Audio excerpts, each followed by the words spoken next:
செல்வி ஜெயலலிதா நினைத்திருந்தால் அவருடைய வழக்கு கர்நாடகாவில் நடக்குது, காங்கிரஸ் ஆட்சி கர்நாடகாவில். அவங்க நினைத்திருந்தால் கர்நாடகாவில் நம்மளோட வழக்கில் ஏதாவது ஒரு ரிலீஃப் கிடைக்கணும் அப்படின்னு நினைத்து அவனே நோட்டாவோட சண்டை போட்டுட்ருக்கான். என்ன இவனே ஒரு வெட்டு சரியா, இவன் 2 லொடுக்கு பாண்டிகளை வச்சுக்கிட்டு இவன் என்ன பண்ண முடியும்? நம்முடைய கேள்வி என்னன்னா, முக்குலத்து சமுதாயம் புறக்கணிக்கப்பட்டிருக்கா என்றால் இல்லை. மாறாக ஓபிஎஸ் விலகியதுக்கப்புறம் ஓபிஎஸ் விலக்கப்பட்டதுக்கப்புறம் முக்குலத்து சமுதாயத்தினுடைய பிரதிநிதித்துவம் என்பது, அதாவது தேமுதிக பாஜகவுடன் கூட்டணி பேச்சுவார்த்தையை நடத்தியதாக மீடியாவில் தான் நீங்கள் சொல்லிட்டு இருக்கீங்க சரியா. அவங்க பிரேமலதா விஜயகாந்த் நாங்கள் கூட்டணி பேச்சுவார்த்தை நடத்தினோம்னு சொன்னாங்க.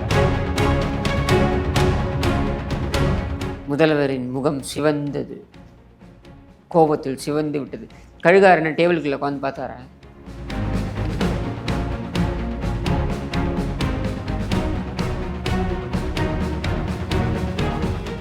எனக்கு ஒரு ஃபோன் கால் பண்ணியிருந்தா இந்த கேஸையே நான் ஒன்றும் இல்லாமல் பண்ணியிருப்பேன்னு கருணாநிதி சொன்னதாக பதிவு செய்கிறார். யார்? குட்டி பத்மினி பதிவு செய்கிறார். அப்போ ஒரு ஃபோன் காலில் ஜெயலலிதா பேசியிருக்க முடியாதா? நிச்சயமா பேசினாங்களா? ஒன்றை மாதிரி நீ போனே பொதுக்குழுவே நடத்தக்கூடாது அப்படின்னு சொல்லிட்டு உன் பையன் இந்த வழங்காவட்டி இந்த ஓபி ரவீந்திரநாத் அவன் ஓடினான்ல, ஸ்டாலின்கிட்ட போய் நின்னான்ல இந்த பொதுக்குழு நடத்தக்கூடாதுன்னு சொல்லிட்டு, அந்த மாதிரி செல்வி ஜெயலலிதா நினைத்திருந்தால் இந்த கட்சி நின்று இருக்குமா? கண்டிப்பாக இல்லை. 2014 தேர்தலில் காங்கிரஸ் தனியாக நிற்குது, திமுக தனியாக நிற்குது, பாஜக நிற்குது, பாஜக கூட்டணியாக நிற்குது. யாரோட? தேமுதிக, பாமக, இவங்க எல்லாரோடையும் நிற்குது. செல்வி ஜெயலலிதா நினைத்திருந்தால் அவருடைய வழக்கு கர்நாடகாவில் நடக்குது, காங்கிரஸ் ஆட்சி கர்நாடகாவில். அவங்க நினைத்திருந்தால் கர்நாடகாவில் நம்மளோட வழக்கில் ஏதாவது ஒரு ரிலீஃப் கிடைக்கணும் அப்படின்னு நினைத்து காங்கிரஸுக்கு ஒரு 10 தொகுதி கொடுத்துருக்க முடியாதா? கூட்டணி வச்சிருக்கலாம். நான் கொடுக்குறேன்னு சொன்னால் தொண்டை வேணான்னு சொல்ல போகிறான்னா? கட்சியை என்றைக்கும் பலிகடா ஆக்க மாட்டாங்க. ஒரு தலைமை செய்கிறது என்றால் அந்த தலைமை தகுதிக்கு அந்த தலைமை தகுதியில் இருப்பதற்கு அது லாயக்கல்ல அப்படின்றது தான் அர்த்தம். இதைத்தான் பன்னீர்செல்வம் செஞ்சார் சரியா. சரி, அதோட விட்டியா? அடுத்து ஈரோடு கிழக்கு இடைத்தேர்தல் வருது. அதிமுக அது ஒரு வாய்ப்பாக பார்க்குது. எதுக்கு பார்க்குது? எல்லாரும் நினச்சிருப்பாங்க அதிமுக அதை வாய்ப்பாக எதற்கு பார்க்கிறது என்றால் இடைத்தேர்தல் வெற்றி பெற வேண்டும். அதிமுக அது ஏன் வாய்ப்பாக பார்க்குதுன்னா, இப்போ சின்ன கொடுத்தாங்க எலெக்ஷன் கமிஷன். அது வரைக்கும் பொதுக்குழு தீர்மானங்கள் எல்லாம் அது ஆன்லைனில் போடாமல் இருந்தது. திரும்ப நீதிமன்றத்துக்கு போக வேண்டிய ஒரு நிலை. என்ன, சின்னத்தை கொடுக்குறியா இல்லையா அப்படின்ட்டு. நீ சும்மா இருந்தியா? உடனே அப்போது ஒரு வழக்குன்னு போட்டு போன பொழுது நீயா நானான்னு வந்த பொழுது நீதிமன்றம் சொல்லிடுச்சு, இவர் அவைத்தலைவர் முடிவு செய்வார். பொதுக்குழுவில் நீ வந்த பொழுது அவைத்தலைவர் தீர்மானத்துக்கு ஒப்புதல் கொடுத்துருக்க நீயே. யார்? தமிழ் மகன் ஹுசைன். அப்போ ஆட்டோமேட்டிக்காக நீயே நீதிமன்றத்தில் கொடுக்குற என்னென்னு நீங்கள் என்ன சொல்லலாம் கேட்குறோன்ட்டு. நீதிமன்றம் என்ன சொல்லுது? அவைத்தலைவர் முடிவு எடுக்கட்டும்பா, யார் கொடுக்கணுன்ட்டு. அவைத்தலைவர் முடிவு எடுத்துட்டார், முடிஞ்சிடுச்சு. வேட்பாளர் யாருன்ட்டு. ரெட்டை இலை அப்படின்றது யாருக்கு கொடுக்க போகிறீங்க அப்படின்ற கேள்வியை தேர்தல் ஆணையத்தின் முன்னால் வைக்க வேண்டிய ஒரு சூழல் ஏற்பட்டு, தேர்தல் ஆணையம் யாருக்கு கொடுக்கணும் அப்படின்னு முடிவெடுக்கணும்னா பொதுக்குழு தீர்மானத்தை ஏற்றுக்கிட்டாங்க. ஏற்றுட்டு அப்லோட் பண்ணிடுச்சு. என்ன, சப்ஜெக்ட் டு பெண்டிங் கோர்ட் கேசஸ்ன்னு போடுவேன், அது போட்டு போ. பட் நீ ஏற்றாமல் இருந்த இல்லை, ஏற்ற வச்சாங்கல்ல, அதுக்கு நீ யார் காரணம்? பன்னீர்செல்வம் போய் போட்ட கேஸ் தான். நீ போடுற ஒரு கேஸு, நீ பேசுகிற ஒரு பேச்சு, நீ எடுக்கிற ஒரு நடவடிக்கை அத்தனையும் எடப்பாடி பழனிசாமிக்கு ஃபேவராக இருக்குது சரியா. ஸோ பொதுக்குழு உன் தயவில் எடப்பாடி பழனிசாமிக்கு ஃபேவராக போயிடுச்சு. சின்னம் உன் தயவில் அவருக்கு எடப்பாடி பழனிசாமிக்கு ஃபேவராக போயிடுச்சு. அடுத்தது இப்போ நீ என்ன பண்ண போகிற தெரியுமா? இப்போ நீ ஒரு சிவில் கேஸ் போட்டிருக்க பாரு. இப்போ நீ இந்த சிவில் கேஸை போட்டுட்டு நீ இந்த கட்சிக்கு உரிமை கேட்டுட்ருக்க.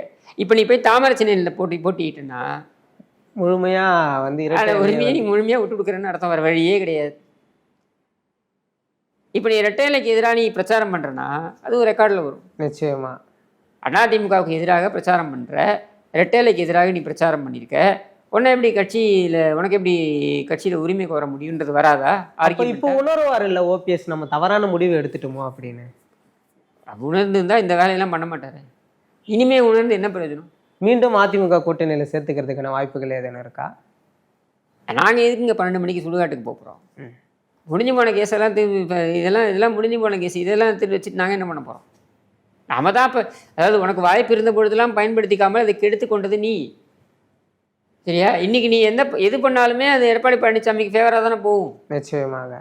இப்போ அதிமுகவுக்கு எதிராக, இரட்டை இலைக்கு எதிராக நீ பிரச்சாரம் பண்ண வேண்டிய ஒரு சூழல் ஏற்படும். பிரச்சாரம் பண்ணனாலோ இல்லை நீ உன்னுடைய வேட்பாளர்கள் வேறு சின்னத்தில் நின்னாலோ உன்னுடைய தார்மீக உரிமையை நீ இழந்து விடுகிறாய். முடிஞ்சு போச்சு. ஆனால் நீங்கள் வந்து ஓபிஎஸும் டிடி தினகரன் அவர்களும் பாஜகவில் இருப்பது பெரிய அளவு செல்வாக்கை ஏற்படுத்தாதுன்னு சொன்னீங்க. ஆனா பாஜகவுக்கு என்ன செல்வாக்கு இருக்கு சொல்லுங்க. இல்ல இப்போ வந்து 2021 அவனே நோட்டாவோட சண்டை போட்டுட்டு இருக்கான். இவனே ஒரு வெட்டு. சரியா? இவன் 2 லொடுக்கு பாண்டிகளை வச்சுக்கிட்டு இவன் என்ன பண்ண முடியும்? 2021 இருந்த மக்களோட ஆதரவை விட இந்த ஆண்டு வந்து பெரிய அளவுல தானே இருக்கு பாஜகவிற்கு. ட்விட்டர்லையா? தொடர்ந்து நம்ம பார்க்குறோம், மோடியின் வருகையை பார்க்குறோம், அண்ணாமலை போகக்கூடிய இடங்கள்ல பார்க்குறோம்.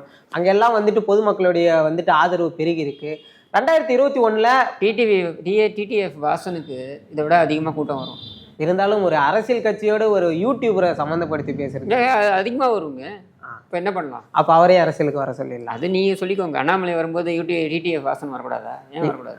நிச்சயமாக வரலாம். நான் கேட்குற கேள்வி என்னன்னா, இப்போ வந்து டிடிவி வந்துட்டு 21 தேர்தலில் நிற்கும் பொழுது கிட்டத்தட்ட ஒவ்வொரு தொகுதியிலுமே வந்துட்டு 60,000 1 லட்சம் வாக்குகள் கூட எடுத்தாங்க. அந்த வாக்குகள் முழுமையான வாக்கு 21 இல்லை 2019. அந்த வாக்குகள் முழுமையான வாக்குகளுமே வந்துட்டு அதிமுகவுடைய ஓட்டுகள் தான். இப்ப மீண்டும் பாஜகவிற்கு போகும்போது அந்த முக்குளத்தோர் டிடிவி சார்ந்த சமூக வாக்குகள்லாம் பிரிந்து போறதுக்கான வாய்ப்புகள் இருக்குமே. அது மீண்டும் அதிமுக தானே. டிடிவி தினகரன் என்ன முக்குளத்தோருடைய பிரதிநிதியா? சொன்னது? இருந்தாலும் மக்கள் ஆதரவு வந்து பெருகி இருக்கு இல்லையா? என்ன பெருகி இருக்கு? அங்க ஓட்டு கொடுக்கறாங்க, ஓட்டு போடுறாங்க. 60,000 70,000 வாக்குகள் 2019 வாங்கினதோட பாதிக்கும் கீழே போனாரு. 2021 கழுது தேஞ்சி கட்ட எறும்பான கதையாக தான் போச்சு 2021. அதுக்கப்புறம் உள்ளாட்சி தேர்தல், அதுலேயும் ஒன்றும் பெருசாக இல்லை. இப்போ எப்படி வந்துட முடியும் திடீர்னு? நீங்கள் என்ன ஒரு சமுதாயத்திற்கான கட்சி நடத்துறீங்களா? நீ அம்மா மக்கள் முன்னேற்ற கழகம் நடத்துறியா இல்லை முக்குளத்தோர் முன்னேற்ற கழகம் நடத்த போறியா? முக்குளத்தோர் எல்லாரும் பின்னாடி தான் வரப்போகிறாங்களா? எந்த அடிப்படையில் வருவாங்க? நீ முக்குளத்தோருக்கு என்ன பண்ணியிருக்க? ஒன்றும் கிடையாது. முக்குளத்தோரோட பிரதிநிதித்துவம் எவ்வளோ இருக்குது அதிமுகவில்? ஓபிஎஸ் இருந்த பொழுது எவ்வளோ இருந்திருக்கு, இன்றைக்கு பதவியில் இருப்பவர்கள் எவ்வளோ இருக்குது எடுத்து பாருங்கள். கூடுதலாக இருக்குது. ஓபிஎஸ் பல பதவிகளை தானே வைத்திருந்தார். அது இன்றைக்கு பிரித்து கொடுக்கப்பட்டிருக்கு. இன்றைக்கு சட்டமன்றத்தில் துணைத் தலைவராக இருக்கக்கூடியது யார்? ஆர்பி உதயகுமார். எந்த சமூகம்? திண்டுக்கல் சீனிவாசன் யார்? நத்தம் விஸ்வநாதன் யார்? ராஜன் செல்லப்பா யார்? விஜயபாஸ்கர் யார்? OS மணியன் யார்? இப்படி நம்ம நிறைய பேர் சொல்லிகிட்டே போகலாம். நம்முடைய கேள்வி என்னென்னா, முக்குளத்து சமுதாயம் புறக்கணிக்கப்பட்டிருக்கா என்றால் இல்லை. மாறாக ஓபிஎஸ் விலகியதுக்கப்புறம் ஓபிஎஸ் விலக்கப்பட்டதுக்கப்புறம் முக்குளத்து சமுதாயத்தினுடைய பிரதிநிதித்துவம் என்பது, அதாவது அவர்களுக்கு கொடுக்கக்கூடிய பதவிகள் என்பது அதிகரித்திருக்கிறது. அப்போ ஒரு சமுதாயத்திற்கு ஒருவர் தான் அப்படின்லாம் யாரும் உரிமை கொண்டாட முடியாது. ஆளுமையாக இருக்க முடியாது. அப்படிலாம் யாரும் உரிமையை கொண்டாட முடியாது. இப்படி என்ன நீ அபரிவிதமாக அந்த சமுதாயத்துக்கு சமுதாயத்துக்கு செஞ்சுட்டேன்னு நீ வந்து கிளைம் பண்ற? இல்லை, முன்னிலைப்படுத்துறதா அவங்களும் காமிச்சிக்கிறாங்க. அப்படிதான் வேற என்ன காமிக்க? நீ வந்து உங்கள்கிட்ட சொல்லிக்கிற மாதிரி அரசியல் கட்சி கிடையாது. உன்னுடைய நிலைப்பாடு அப்படின்றத யாரும் பெருவாரியாக கட்சி தொண்டனை ஏற்றுக்கலன்னும் பொழுது நீ கடைசியாக உன்னுடைய ஆயுதம் என்னவாக இருக்கு? சாதியின் பின்னால் சென்று ஒளிந்து கொள்ளலாம். இவ்வளவுதான் நீ பண்ண முடியும். நாம் என்ன சொல்கிறோம்னா, அதிமுகவை பொறுத்தவரைக்கும் இது சாதிகளை கடந்து சிந்திக்கக்கூடிய ஒரு கட்சி, சாதிகளை கடந்து இயங்கக்கூடிய ஒரு இயக்கம் அப்படின்னும் பொழுது அதில் இந்த இந்த இந்த மாதிரியான பாலிடிக்ஸ்ன்றது எடுபடாது. தமிழ்நாட்டிலேயே சாதி என்பது ஒரு முக்கியமான அங்கம் வகிக்குது, இல்லைன்னு நான் சொல்லலை. ஆனால் அது மட்டுமே பிரதானப்படுத்தி ஒரு அரசியலை நீ கொண்டு போகலாம் என்றால் அது நடக்காது. குடியுரிமை திருத்த சட்டத்தை இப்போ வந்து ஒன்றிய அரசு அறிமுகப்படுத்தியிருக்காங்க, அமலுக்கு வந்திருக்கு. ஆரம்ப காலகட்டத்தில் வந்து ஆதரிச்சது அதிமுக பாராளுமன்ற உறுப்பினர்கள் தான். ஆனால் இப்போ வந்து வரப்போகிற தேர்தல் பிரச்சாரத்தில் இந்த குடியுரிமை திருத்த சட்டத்தை குறிப்பிட்டு பேசுவாங்களா அதிமுக சார்ந்து? ஏற்கனவே பேசியிருக்காங்களே, ஏற்கனவே எதிர்ப்புன்னு சொல்லியிருக்காங்களே. எங்களை பொறுத்த வரைக்கும் அது மாநிலங்களவையில் நாங்கள் சில கேள்விகளை வைத்தோமே. குடியுரிமை திருத்த சட்டத்தை பொறுத்த வரைக்கும் நாங்கள் சில கேள்விகளை முன்வைத்தோம். அந்த கேள்விகளுக்கு விடை வரவில்லை என்பதனால்தான் இந்த நிலைப்பாடை எடுக்கிறோம்ன்றதை தெளிவுபடுத்திட்டாரு எடப்பாடி பழனிசாமி அவர்கள். எஸ்ஆர் பாலசுப்ரமணியம் மாநிலங்களவையுடைய உறுப்பினராக இருந்து அப்பொழுது அது குறித்து கேள்விகளை கேட்டிருக்கிறார், சில யோசனைகளையும் சொல்லியிருக்கிறார். இதையெல்லாம் அதிமுகவின் கேள்விகளாகவும் அதிமுகவின் யோசனையாகவும் பார்க்கப்பட வேண்டும். அதை அவர்கள் கருத்தில் எடுத்துக்கொள்ளவில்லை என்பதனால் இன்னொரு விஷயம், நாங்கள் அவர்களுடன் இல்லை என்பதனால் அவர்கள் எதை வேண்டுமானாலும் செய்வார்கள் அப்படின்றதை மக்களிடம் கொண்டு போய் சொல்வதற்கு ஆன கடமை எங்களுக்கு இருக்கிறது. அதனால் அதை எதிர்க்கிறோம், அவ்வளோதான். இல்லை ஒருதலை பட்சமாக இருக்குமோ அப்படின்ற ஒரு பார்வை தான். நீங்கள் வந்துட்டு கூட்டணியாக இருக்கும் பொழுது எந்த ஒரு பேச மாட்டீங்க, ஆனால் கூட்டணி பிரிஞ்சு வந்ததுக்கு அப்புறமா நாங்கள் கூட்டணியாக இருக்கும்பொழுது அவங்க தவறு செய்ய முடியாது, நாங்கள் கூட்டணியில் இல்லை என்னும் பொழுது அவங்க தவறு செய்வார்கள் அப்படின்றத நாங்கள் சொல்கிறோம் மக்கள்கிட்ட. நிச்சயமா நாங்கள் இருக்கும்போது அனுமதிச்சிருக்க மாட்டோம் தவறு செய்வதற்கு. அது சட்டமன்றத்திலே எடப்பாடி பழனிசாமி அவர்கள் பதிவு செய்தார் மிக தெளிவாக. அதாவது சிறுபான்மை மக்கள் எந்தவித அச்சுறுத்தலுக்கும் ஆளாக்கப்பட மாட்டார்கள், அவர்கள் கவலைப்பட வேண்டாம், அனைத்து அண்ணா திராவிட முன்னேற்றக் கழகம் அரணாக அவர்களுக்கு இருக்கும் அப்படின்னு அவர் சொன்னார். அதைத்தான் அந்த நம்பிக்கையில் தான் நாங்கள் இருக்க வரைக்கும் தடுத்தோம். நாங்கள் இல்லை, இப்போ அவங்க தேர்தலை மையமாக வைத்து இதை அமல்படுத்துவேன் என்று சொல்லும் பொழுது அதில் உள்நோக்கம் இருக்கிறது அப்படின்றதை எங்களால் புரிந்து கொள்ள முடிகிறது. அதனால் நாங்கள் இதை எதிர்க்கிறோம். தேமுதிகன்ற ஒரு கட்சி எங்களுக்கு ஒரு ராஜ்யசபா சீட்டு கண்டிப்பாக வேணுன்றாங்க. ஆனால் அதிமுகவை விட கண்டிப்பாக ஒரு ராஜ்யசபா தான் இருக்குது. அப்படி பார்க்கும்போது அவங்க பாஜக கிட்ட போனாலும் அவங்க என்ன சொல்கிறாங்கன்னா, நாடாளுமன்ற உறுப்பினராக யாரேனும் தேர்வாகி வந்தால் நாங்கள் உங்களுக்கு ஒரு சீட்டு தரேன்றாங்க. இதை எப்படி நீங்கள் பார்க்குறீங்க? அவங்க ஏதோ ஒரு தொகுதியில் வென்று தேமுதிக பாஜகவுடன் கூட்டணி பேச்சுவார்த்தையே நடத்தியதாக மீடியாவில் தான் நீங்கள் சொல்லிட்டு இருக்கீங்க, சரியா? அவங்க பிரேமலதா விஜயகாந்த் நாங்கள் கூட்டணி பேச்சுவார்த்தை நடத்தணும்னு சொன்னாங்களா? சொல்லப்படுகிறது, கூறப்படுகிறது, இப்படி தான் போயிட்டுருக்கு. இன்னொரு படி மேலே போய் சொல்கிறேன். நான் 15 நாளாக பார்த்துட்ருக்கேன். 15 நாளாக சொல்லி வைத்த மாதிரி 10 மணிக்கு ஏதாவது ஒரு சேனலில் பிரேக்கிங் நியூஸ் என்ன அப்படின்னா, பாமகவுடன் கூட்டணி பேச்சுவார்த்தை முடிந்து விட்டது, நள்ளிரவில் சென்று சந்தித்தார்கள்.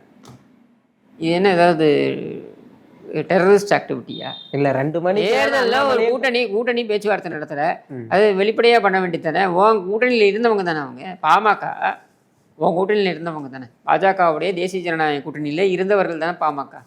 அவரிடம் பேச போகிறத வெளிப்படையாக பண்ணலாமே. இது என்ன நள்ளிரவில் சென்று சந்தித்தார்கள், அது என்ன 15 நாளாவா?